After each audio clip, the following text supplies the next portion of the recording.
Certains usagers le reconnaissent, ils ne sont pas toujours très rassurés dans le métro. Ça dépend de l'heure à laquelle vous le prenez. Il y a des lignes aussi que je ne prendrais pas trop à partir d'une certaine heure. Quand on rentre toute seule en fin de soirée, forcément on se sent un peu moins bien que si on est accompagné. Pierre, lui, s'est fait agresser par 3 individus qui en voulaient à son smartphone. C'était le soir, il devait être 11h, minuit à peu près.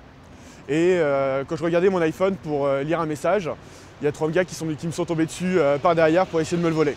Le jeune homme est frappé à plusieurs reprises à la tête. Une agression traumatisante. Après, dans le métro, on devient légèrement plus parano. On fait plus attention, notamment à qui est autour de vous.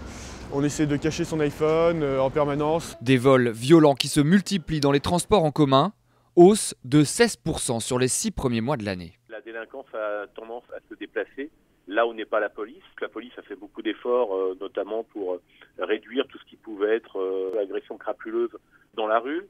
Puis la délinquance se déplace vers les transports en commun. Face à ce phénomène, le gouvernement prévoit de donner plus de moyens aux agents de sécurité qui patrouillent en civil.